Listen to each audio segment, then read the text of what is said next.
Good morning and welcome to the Daniel Baldwin Show. It is Friday, January 17th. It is my daughter Avis's birthday. Happy birthday, Avis. I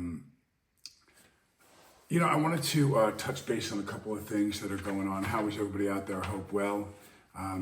Emails and messages have been flying in. Thank you so much for taking the time to write and to participate. And we'll go over some of that stuff at the end of the show. But I just want to touch base on the theme of today's show, which is saying farewell to Joe Biden. Now, with all due respect, this is a sitting president of the United States who definitely deserves to be honored for taking that position, for leading this country, no matter what you think about him or the job that he's done. Certainly, I have been very vocal in my opposition to President Biden and his administration. The havoc that they've wreaked on this country has been substantial, and I don't believe that history will be friendly to its opinion of Joe Biden. I don't believe so. I think that you're going to see that he goes down in history as being a very unsuccessful, insignificant president when you compare him to many other greats before him. But anyway. Let me just touch on a couple of subjects. It's interesting to me to look at what a president or what anyone, when they're leaving, a manager of a team, even a player that announces his retirement.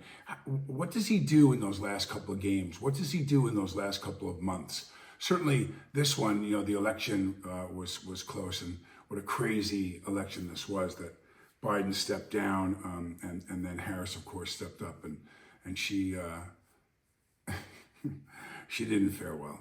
So, but the things that he chooses to do. Yesterday, I read that he gave immunity or lowered the sentences to 2,500 crack cocaine dealers or charges, people that had crack cocaine charges, feeling that the sentences at the time were too harsh, and so he let them all off.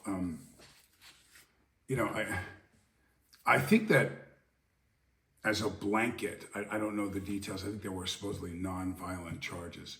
But again, so in my last days, I'm gonna sit there and I'm gonna maybe look at some questionable charges against a murderer or whatever it is, and was there DNA and there was doubt? Was it done at a time when they didn't have the technology that this person deserves at least another trial, or a look at, rather than just say, okay, you're free. I don't know what he's thinking in his head about how he wants to be remembered, but some of the things that I'm watching him do these closing days now before President Trump's inauguration are quite mind-boggling to me. Like, this is it. I mean, this is what you're going to fill your last few days with, baby. There just isn't much you can do. But I love how at the end of an administration, something happens and they try to take credit for it, or they try to, posture themselves in such a way that you would believe that this has to do with their hard work before they left. And let me give you an example. Israeli Prime Minister's office confirmed that a deal has been agreed upon with Hamas to release the hostages held in Gaza. The agreement, which U.S. officials expect to take effect Sunday, would see a pause in fighting in Gaza and lead to a phased release of hostages and Palestine prisoners. Do you really believe that that's the work of Biden's administration? Do you really believe that that's happening because, Joe Biden's team just really put it all together and they did this great thing? This is Jimmy Carter's administration before Reagan came in, and they got the hostages out. Let me tell you something, sports fans. The reason this is going on is because 47 is coming in. They know that Donald Trump's going to come in, and they know they do not want him to exercise his muscle or to sanction, or even, God forbid, if we had to get involved militarily. This will not go well for people that oppose the United States at this time. So everyone is running to the bargaining table. Everyone, China, Japan, in countries all around the world right now. before he turns around and he takes office, they all want to, hey, can we talk for a minute? Hey, we didn't mean anything by that. Hey, these tariffs are going to be very difficult for us. Hey, could we talk to you about TikTok? Could we, you name it, run the gamut. And they're all wanted the Panama Canal. They suddenly want to talk. Before they were saying things like, yeah, don't say anything to Trump when he comes down to visit, and don't say. Now everybody wants to sit up to the table and say, hey, Mr. President, how are you? This is solely because they know this guy means business that's coming into office. This has nothing to do with Joe Biden. Sorry, Joe, it has nothing to do with you, bud. So I found that very interesting. Biden decides not to enforce looming TikTok ban, leaving Chinese apps' fate up to Trump as he returns to the White House. I've talked before on previous shows, not lately, but about TikTok and the science of TikTok and the psychological warfare the Chinese are playing against the United States in a very strategic, very smart program of action.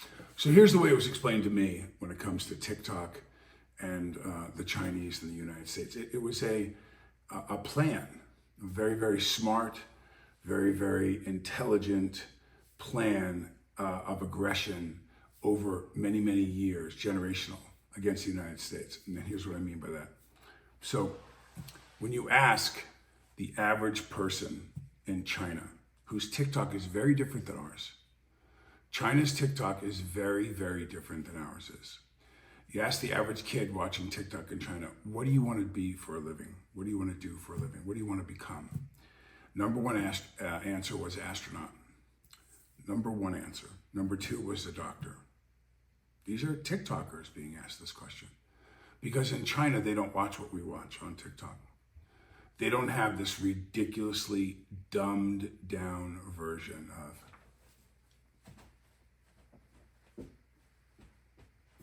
these dances and this crap that the kids do and these reels of absolute no value whatsoever academically, no value really physically, no value at all. I mean, they are so stupid. And the average kid in the United States is asked the same question.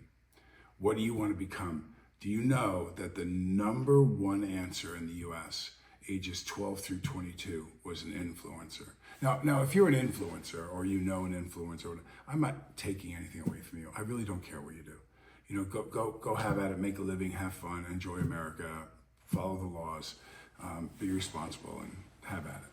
So I don't care.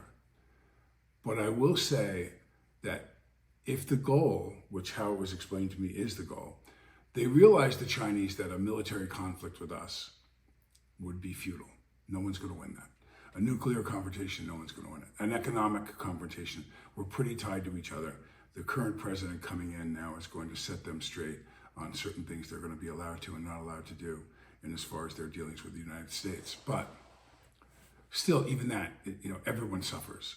So is there not a way we can interact, or is there not a way that we can get along?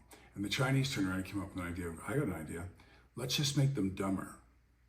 Let's demotivate their children. It's almost like a mental sterilization. And it's fascinating to look at because I think it's actually happening. I think they're winning. I think it's really going on. I mean, the idea that Trump will come in and ban this stupid site. I have teenage daughters who go on this site and watch videos, and I'll watch them trying to communicate with them, and they are mesmerized. They are glued to their telephone watching this stuff. Now, that doesn't mean I don't send reels to my wife sometimes that are funny or apply to us, or I can take a 20-minute break and go look at something that's educational or humor, it supplies humor in my life, whatever. But I'm not glued to watching the thing, and I'm not 16 years old either. That my whole life is about this stupid site. So if the information source that I got, which is a pretty high Washington military mind, and he said to me, no, this is an entire plan. I mean, we intercepted it. We know what they're trying to do. And even in knowing that what they're trying to do it, we're not doing really anything about it.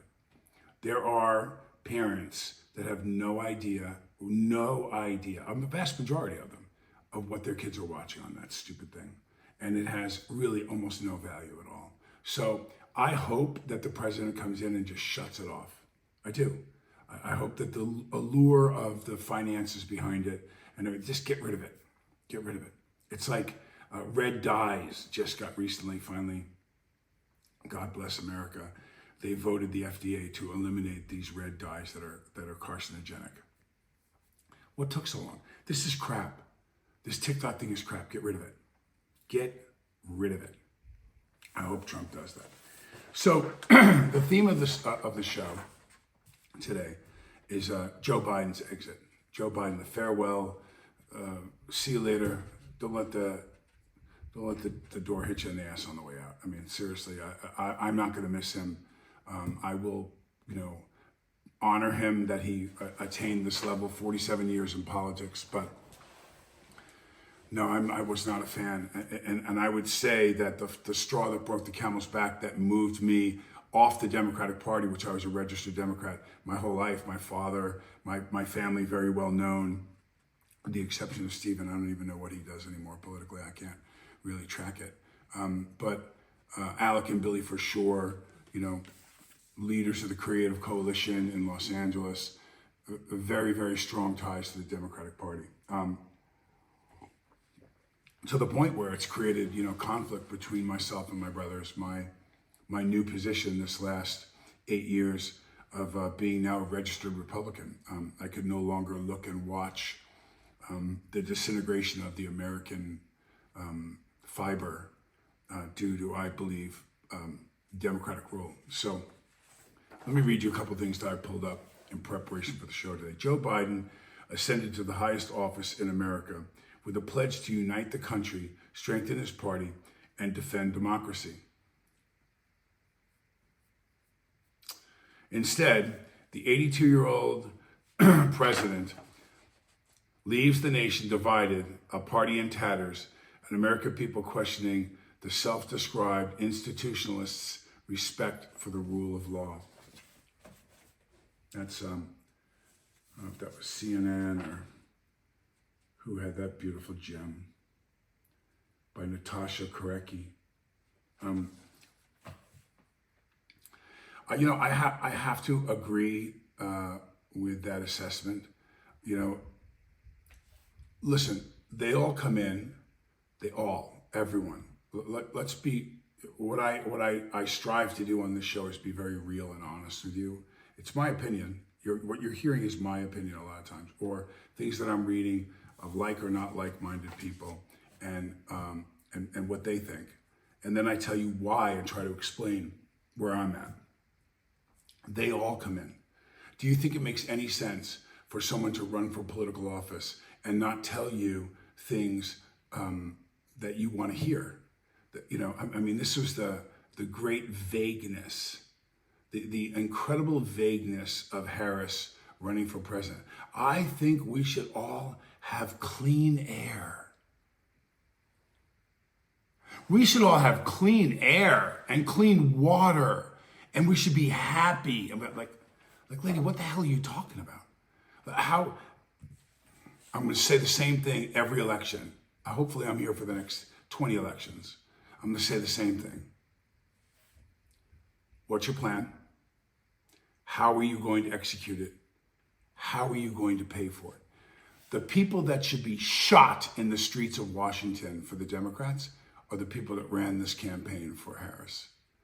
Talk about the worst planning. The people that picked Harris, when they realized that Biden wasn't going to be able to survive it, when they realized after the debate that Joe Biden was not going to, in which, again, I will go back and there'll be times when I'll brag a little bit about it, that I told you before anyone in this country told you, I told you, Joe Biden's not going to run against Donald Trump. They already know that he can't beat him. There's no chance Joe Biden runs. Now, when he did the debate, that was the coup de grace. That was like, okay, now everybody saw it. Now what? And even some of his greatest allies. I remember reading something, Rosie O'Donnell, who hates Trump, hates him, would do anything, would have done anything to have seen anyone else. Jack the Ripper could have been president for Rosie O'Donnell before Donald Trump. That's how much she disliked him, in my opinion. But to turn around and look at the people that were responsible strategically for choosing Harris, man, the Democrats better get some other people brain trust and get them in the war room, getting ready for after the next 4 years of Donald Trump, because J.D. Vance is going to be in the wings getting ready to go. He's warming up right now. He's Mike Tyson. You know, he's staying loose. He knows he'll get his chance, which is what Biden was. Biden was, you know, under Obama, and they promised this guy he was going to get his chance. You'll get your chance. Just do what you got to do here. You've been, you know, in the game for a long time. We're going to get you your presidency. And they did. And he was terrible. He was terrible at it. But the guys that picked Harris and that ran the show for Biden, but the president doesn't actually do all this stuff you think they do. They don't. No one can. It would be impossible to run this giant machine.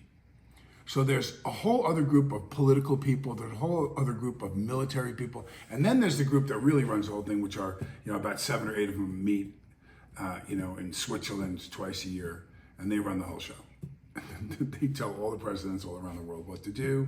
You know, these are the Soros types that really have the most pull, and you know, Emirates, people that have strong ties to mineral rights, and yeah, and there's a whole bunch of people that tell Biden and even to a certain extent have influence over Trump. But the difference is Trump's not in that system. He's not one of them. He didn't evolve from that. He doesn't have to pick a side. So he's a little bit more of like a wild card play. You know, he's not one of the ones that comes from that breeding ground, from the farm system, you know, that just grew all the way up into it. He's not. So that makes him dangerous to them because he's not beholden to them. He doesn't owe them anything. Joe Biden became president by doing all the things he had to do for years and years before Obama's administration, then under Obama. And then, you know, okay, now here's your bone. You're going to be president. Here's all the people you need to do things for. And you need to be, you know, look at the Ukraine. I mean, Ukraine is a nightmare funding that, but that's all his boys. That's all the guys that make those helicopters, that make those bullets, that make those bombs, that sell the winter wheat over there, that have the gas lines that pump the gas. It's all this club of guys. You know, imagine going to a poker night and all your boys are in the building. It's your place, like the mafia. And you're all sitting there and you're all in your spot. Everyone's got their chair. Joe, hey, what's up? Come on, have a drink, son. How are you? That's it. That's exactly what we're talking about. It's a club. And Joe Biden and his club mates made some really terrible mistakes at the end in backing this woman thinking she was going to be president and she was going to beat the gunslinger that walked in and said, hey, I'm faster than you. That's what happened. Exactly. Actually, that's a brilliant analogy. I'm going to pat myself on the back again. Here is the approval rating by political party with the remaining percent neutral or no rating. Democrats had a 70% approval rating, 18% disapproval. Democrats had a 70% approval rating of Joe Biden. Republicans had a 10% approval rating, an 85% disapproval rating. Independents were 33 approval, 50% disapproval. President Biden closes the term with an approval rating 12 points lower than the first Emerson National poll in 2021 that measured the president's approval at 49%. What jumps out at me on that the most, so when we just saw the election, I think that Harris was a reflection kind of what would have happened if Biden ran. It probably would have even been worse. After the debate, it would have been, Democrats would have jumped ship. So it would have been even a bigger victory. But here was this woman that is a reflection of him. And that way, that club that I talked about, she represents that club. She's put up by all those club guys, membership guys, who put her up to do their deeds, their work. And she would have done exactly what they told her to do too. It would have been another 4 years of this awful economy and inflation, all of it. So 70%, the thing that jumped out at me is that 70% of the Democrats approved of Joe Biden. Now, is that just blind party allegiance? I mean, like, so if I asked 7 out of every 10 different Democrats all around, I just walked around today in the market, and hey, are you a Republican or Democrat? And then the person said that they were a Democrat. And I asked them, do you think that Joe Biden did a good job in the 4 years? Like, what's your opinion? 7 out of 10 of them would say that they thought he did, that they approved of the job he did. That just tells me too, like, am I living in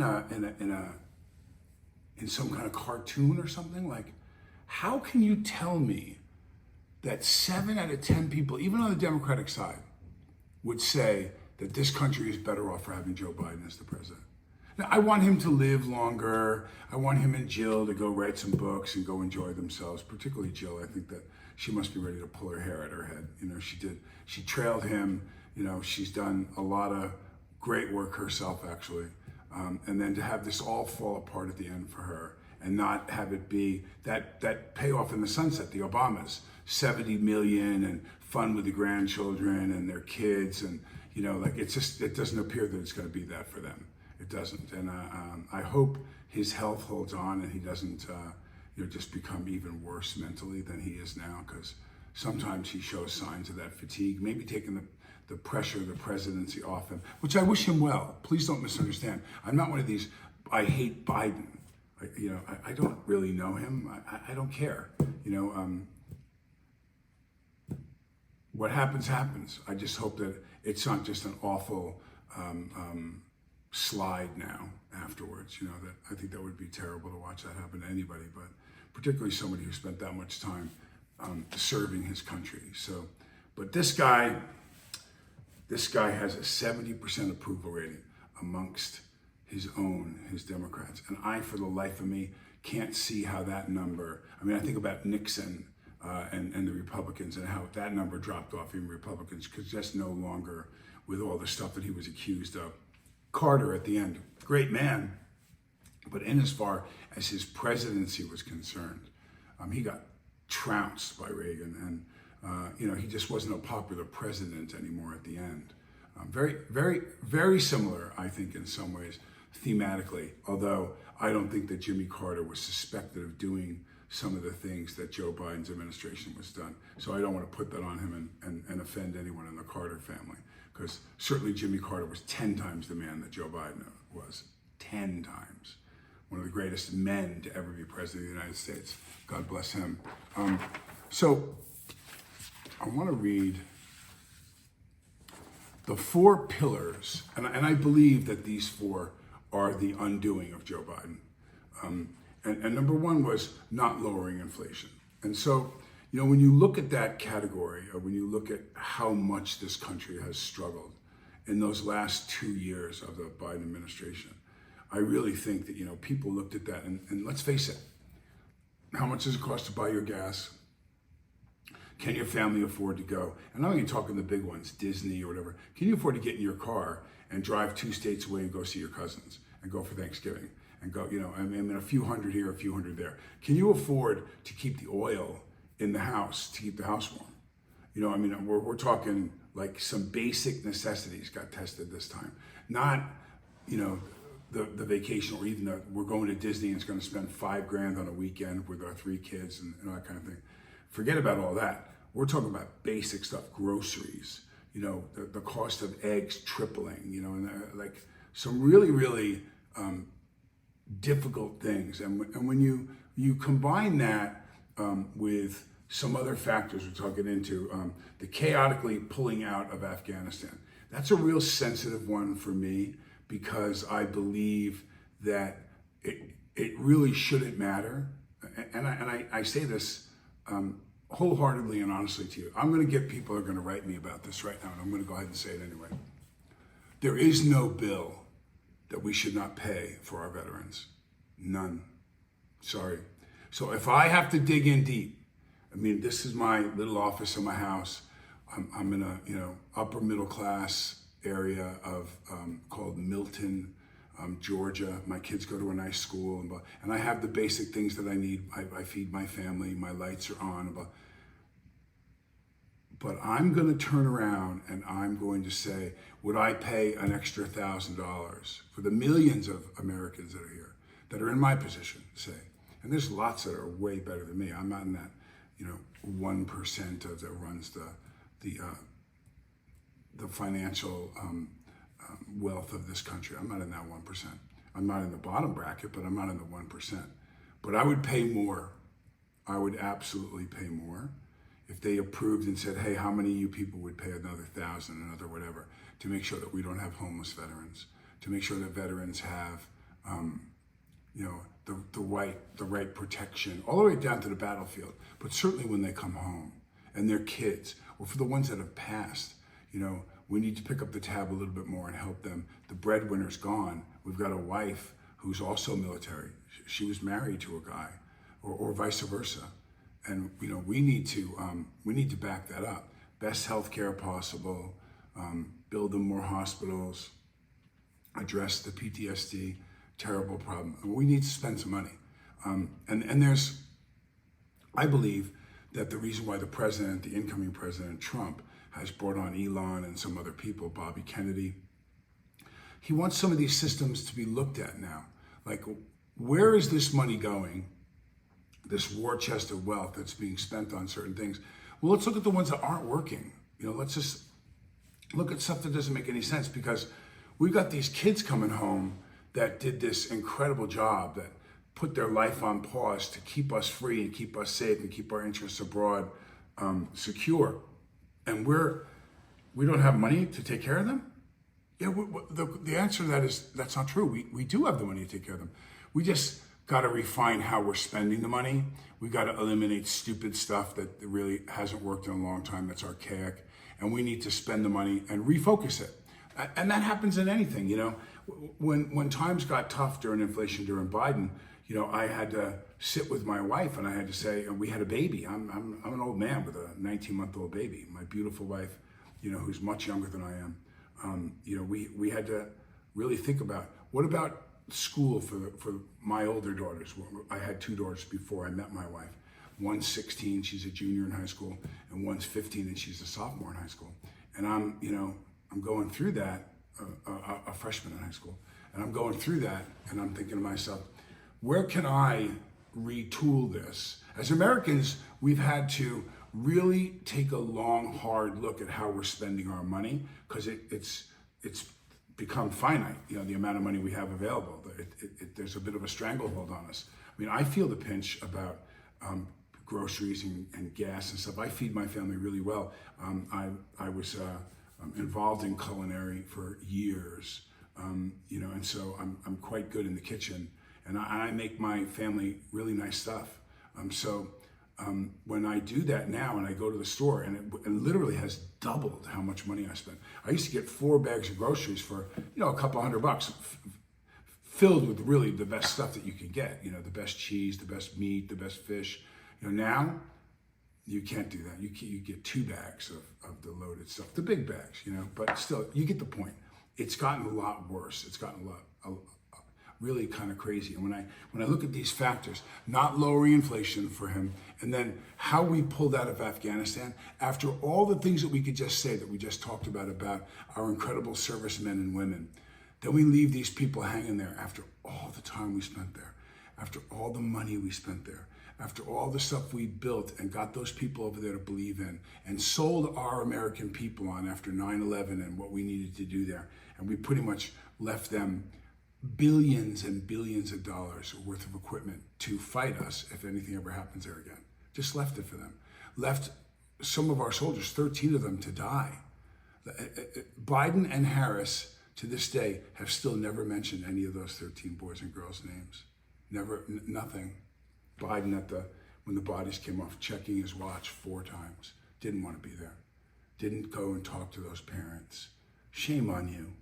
Shame on you. That will be the pullout in Afghanistan. One of the 4 things: inflation, the pullout of Afghanistan. You ready? Tackling immigration. that may be the biggest one. Sadly, it should have been taking care of our veterans, but the immigration thing got so much attention for Biden. You know, when you look at something that's so obvious, when you look at something that's, it's mind-boggling and you can't understand why it's happening, it's because probably there's another reason. I'll explain what I mean. When you look at the border being open, you see the videotape of people just walking through like a hole in the wall, just entering, and you hear numbers like, we're not talking, hey, yesterday, did you see at the baseball game? There was 50 people there that weren't supposed to be there. They were underage. There was this many people. We're talking about not 100,000, not 500,000. Do you know how many people 500,000 people is? 500,000 people, what that looks like walking down a street, down a highway. It's miles and miles and miles and miles and miles and miles and miles of people. 500,000, 1 million, 2 million, 5 million, 10 million, 20 million people and counting have filed into this country. Now, they didn't just come through those holes and over the fence and they were bussed across the border, paid for with American tax dollars under the Biden administration. So what does that tell you? That they wanted this to happen. They created it and they did it. You could have put National Guardsmen and closed off those holes. Don't hurt anybody. Just close them and say, hey, you can't come in this way. You have to go through here. You got to register this form and this form, just like everybody else did, just like my ancestors did on Ellis Island when they came over from Ireland and England. No. The lack of effort and the premeditated moves that were done on the border. And why were they done? I'm going to review it again, and I'm going to keep reviewing it. I'm going to put it out there so you understand, as this president coming in starts to thin this out and get rid of the people that are not supposed to be in this country, they can come back.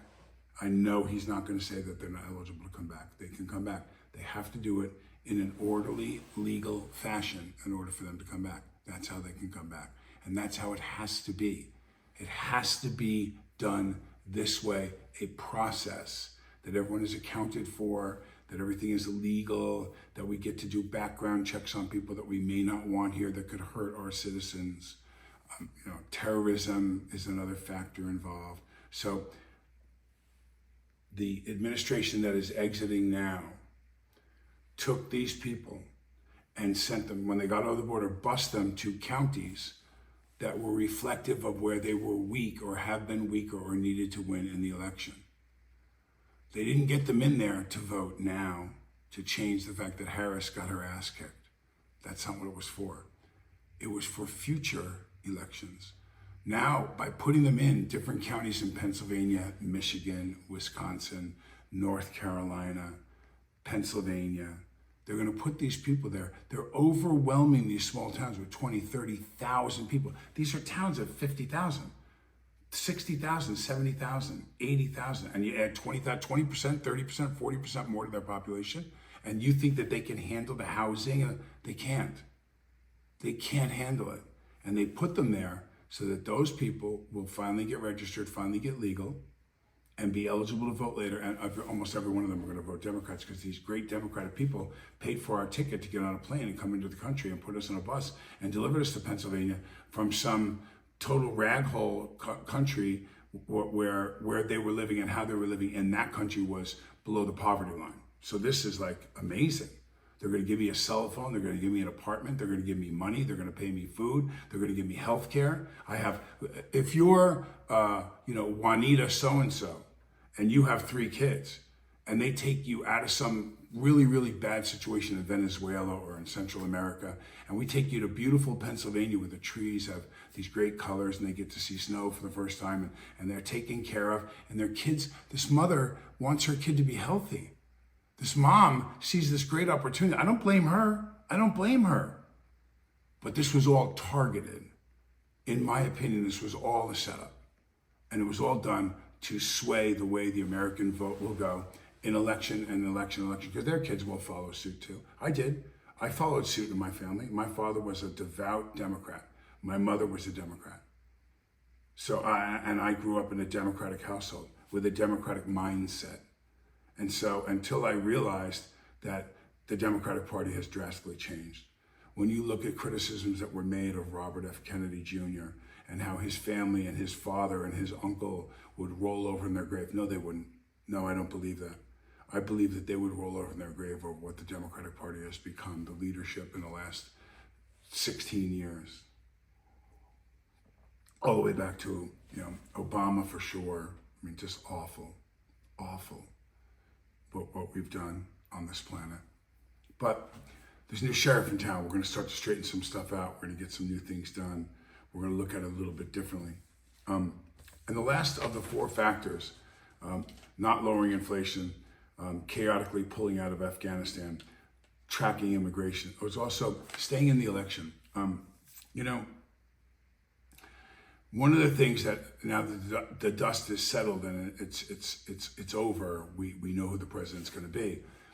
It doesn't get as much attention to talk about or to bring up just exactly what happened here, how dangerous what happened is, and I'll tell you what I mean by that. So, how much did Vice President Harris know about the condition of Joe Biden? We saw in the debate just this kind of glassed over look, like he really didn't seem to be that cognitive at times.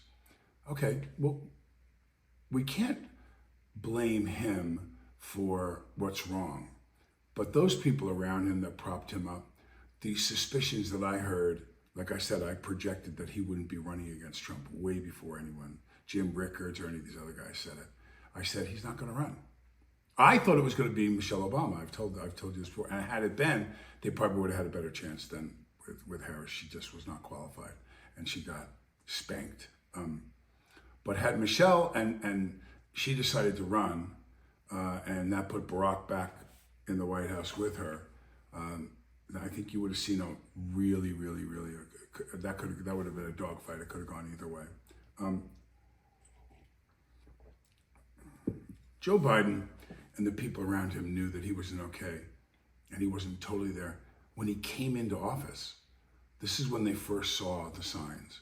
If you even look at him in speeches, if you even look at his articulation, he just wasn't all there anymore. You could see the early signs. And now, whether or not it was he and Jill saying absolutely not, am I pulling out? Because remember, he had to put up with 8 years of Obama and being, the second in command to him. And rightfully so in some ways, you have to think Biden was far more accomplished than Barack Obama. Biden got skipped over and became vice president, just kind of like Jack Kennedy too. They got Lyndon Johnson, who was a seasoned guy out of Texas, to stabilize this young maverick kid that a lot of people didn't think was ready for the job. Same thing for Barack Obama. He was African American. He was not relatively inexperienced compared to seasoned guys who usually run for president. And so they anchored him with somebody that's been around the block, that's been a solid politician for a long, long time and been in the game. And I think that gave him stability. So this is not an uncommon when a younger candidate comes out. So the guys, again, that make those decisions, I criticize the guys that decided that Harris was the best choice.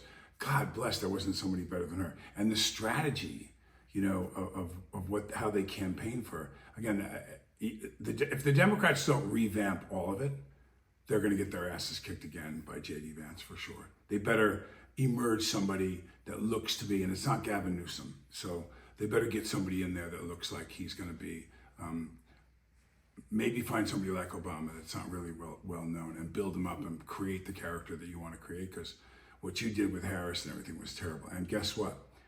You kept Biden in this election too long, and you hurt Harris by doing it.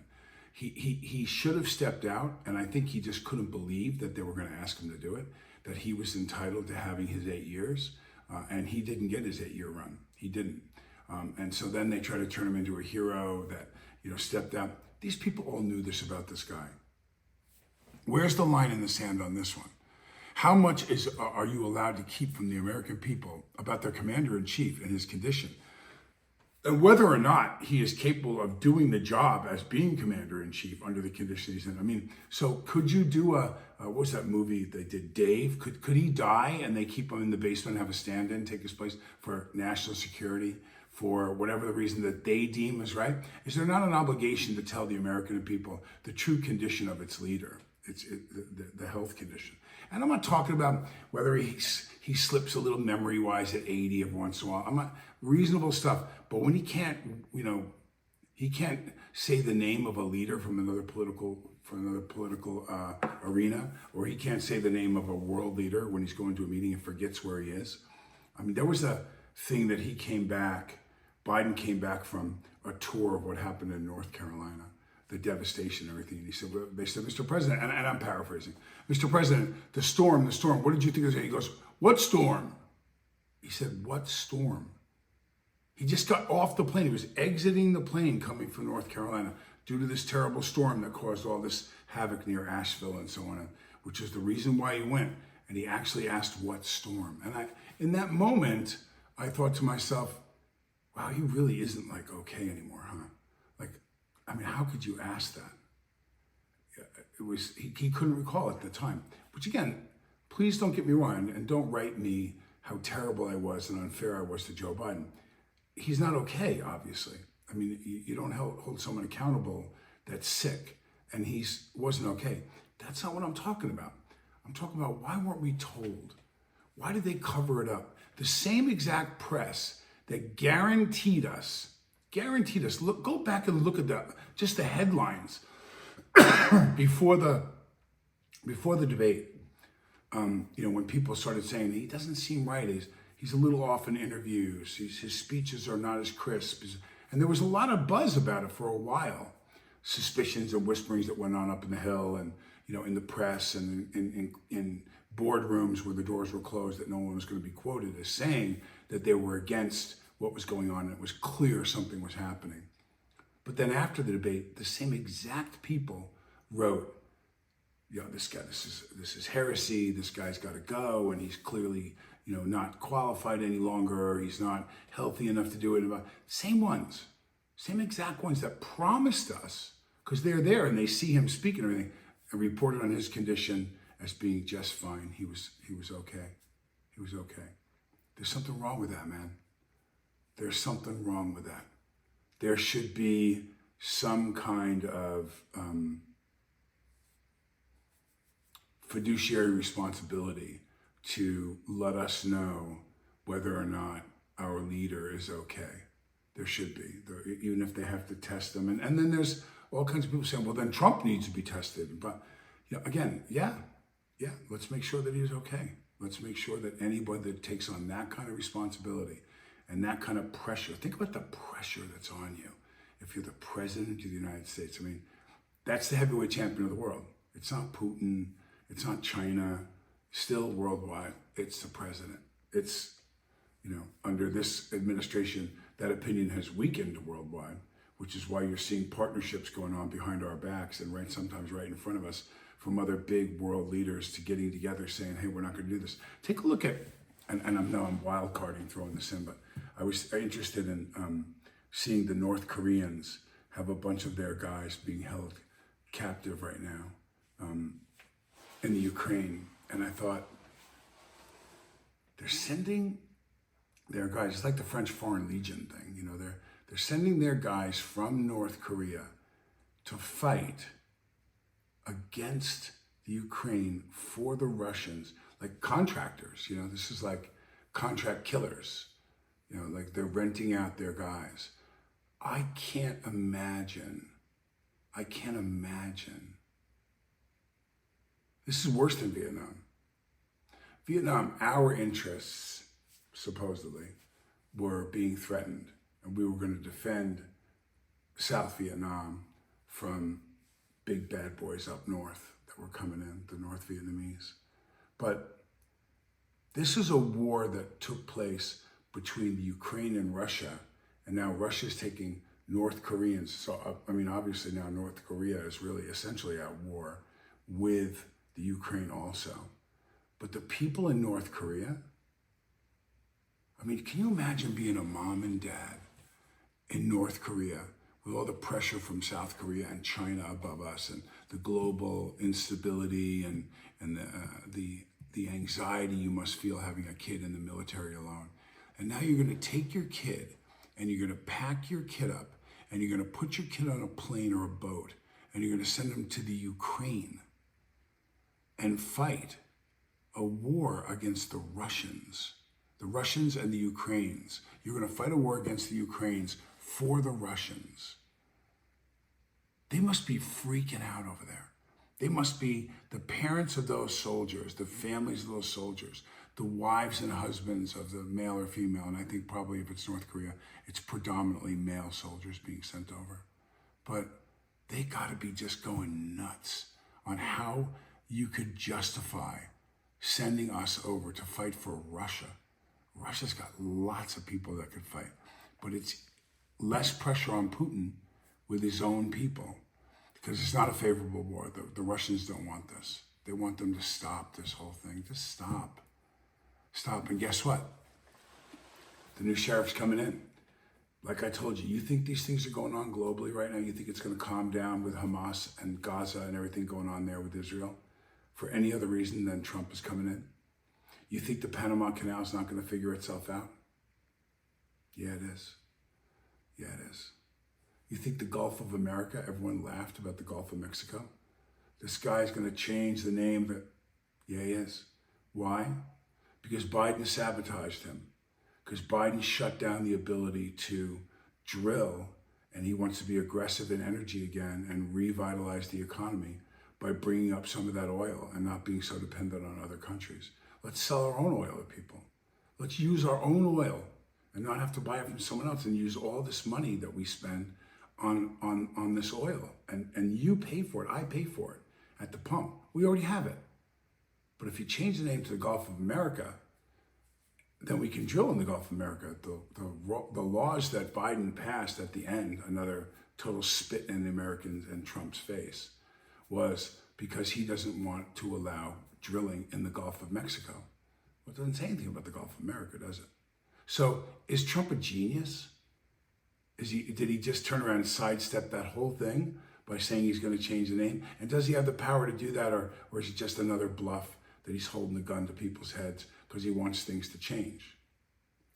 I don't know. I mean, we discover these things each week and we report on them and we talk to you about them. Here's what I'd like, though. What I would like to know is, because I'd like to circle back and come back to stuff that we talked about. And we could do that through emails. We could do that through, we're going to start to put links up.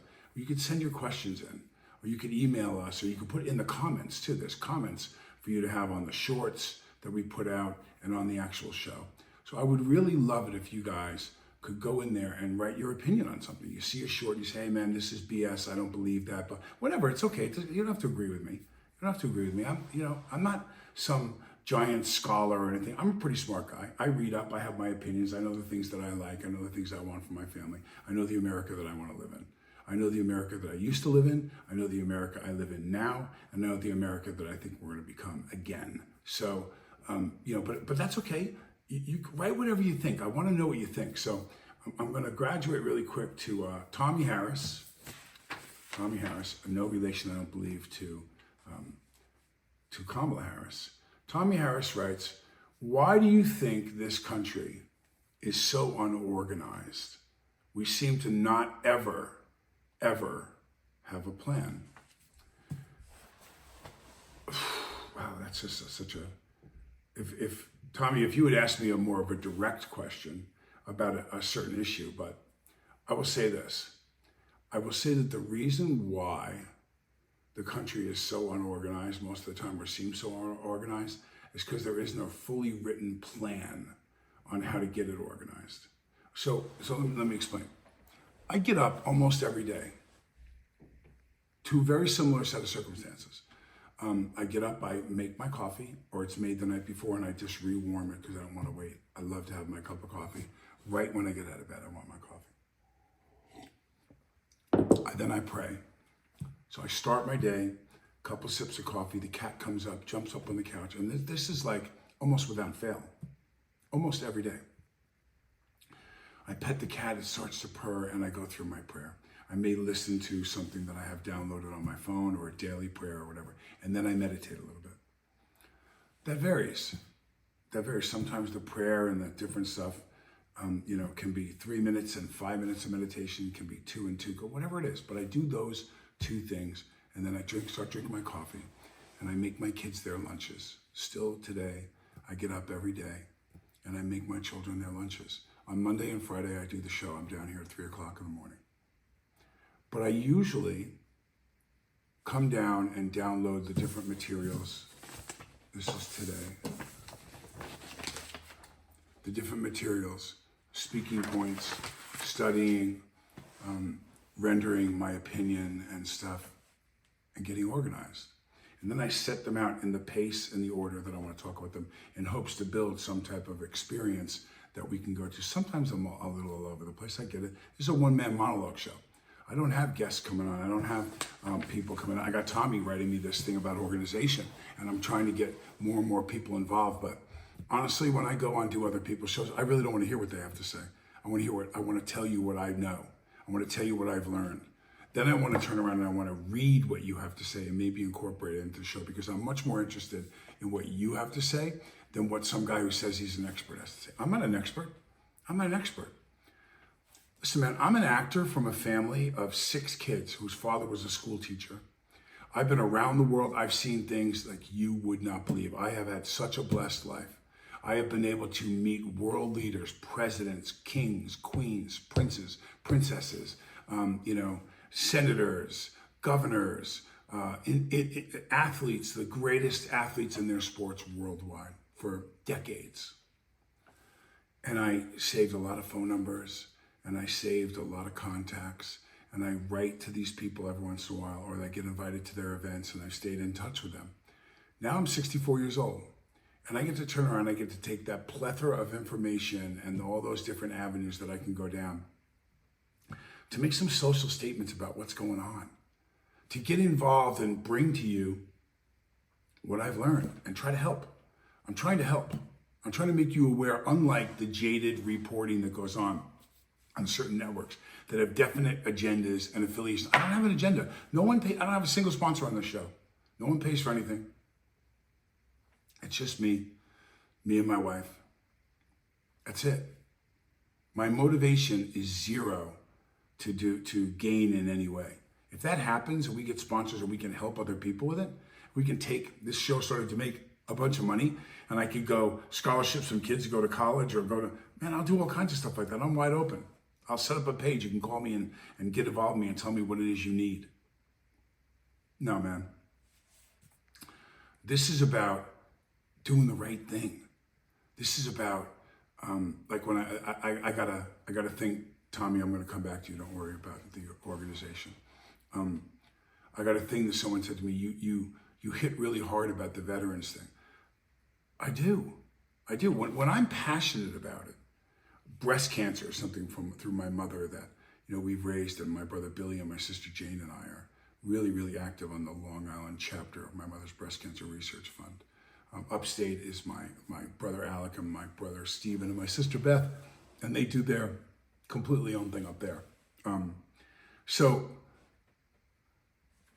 when I'm passionate about it, when I really believe that there's something wrong or right, it doesn't have to be negative or positive. I want to put it out there. I want to change it or help it or guide it or shape it or whatever it is. So, man, I just want to be passionate.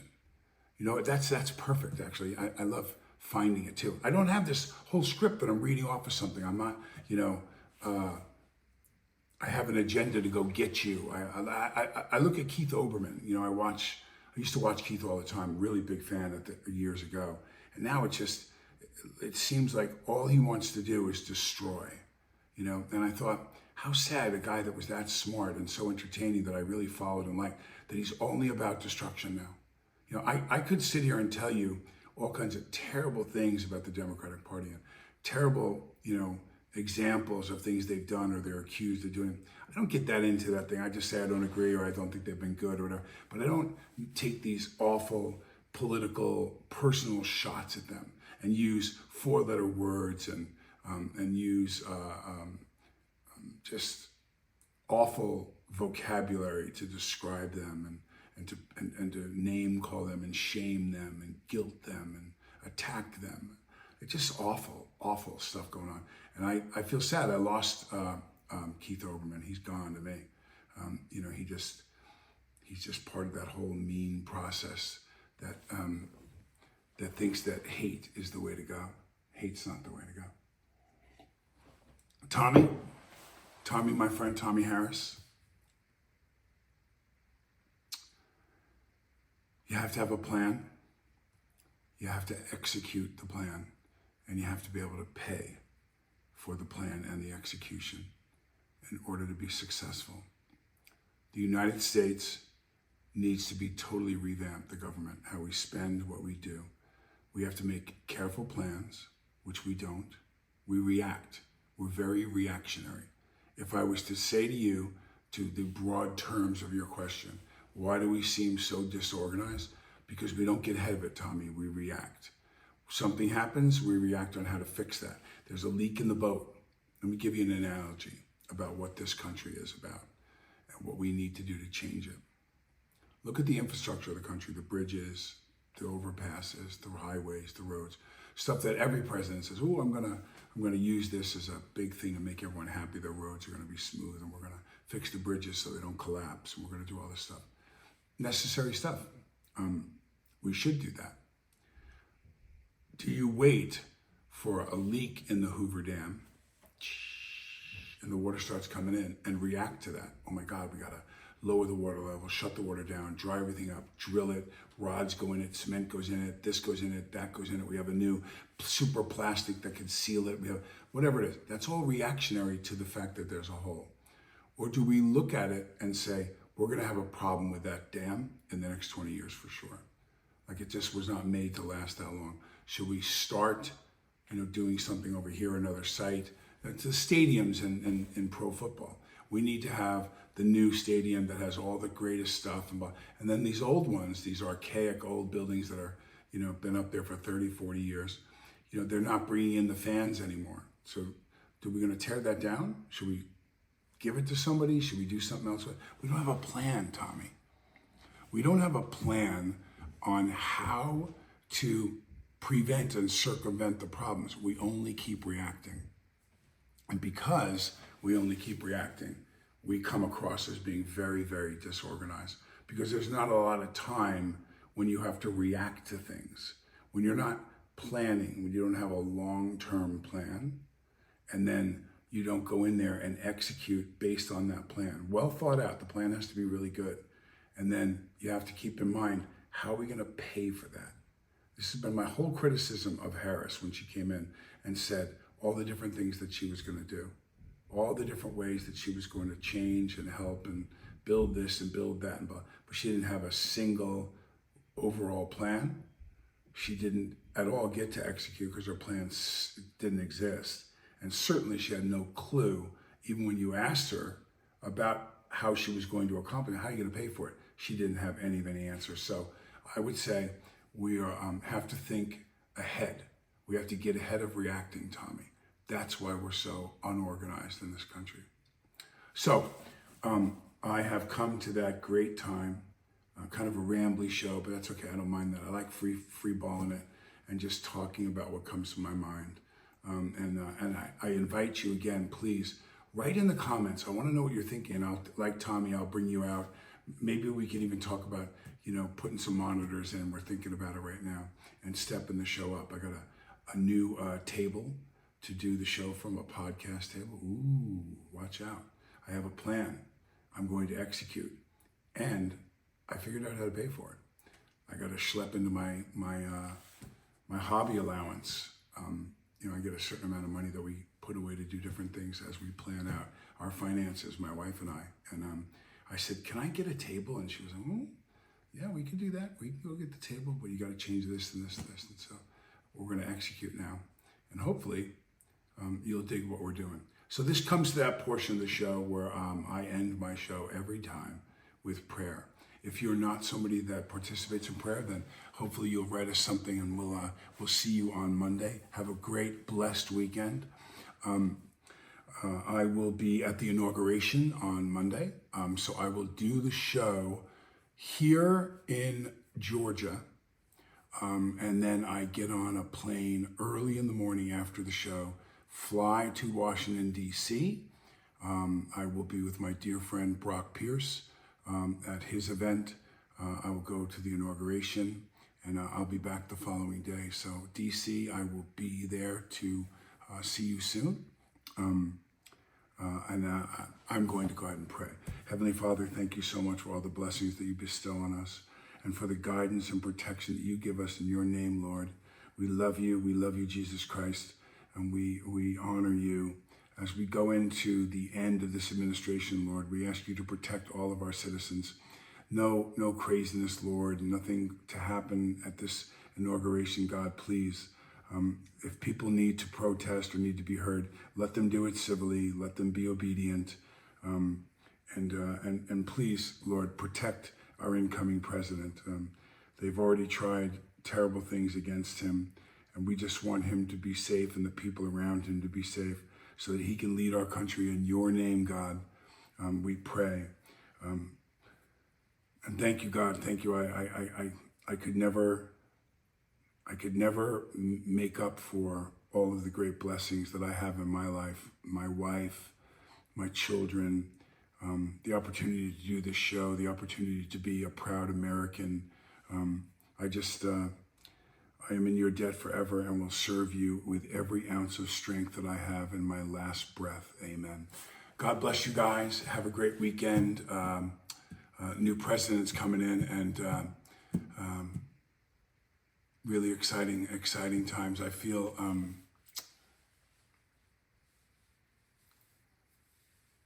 hope. I feel hope. I do. I think we're going to see some intense stuff coming first, but then I feel hope.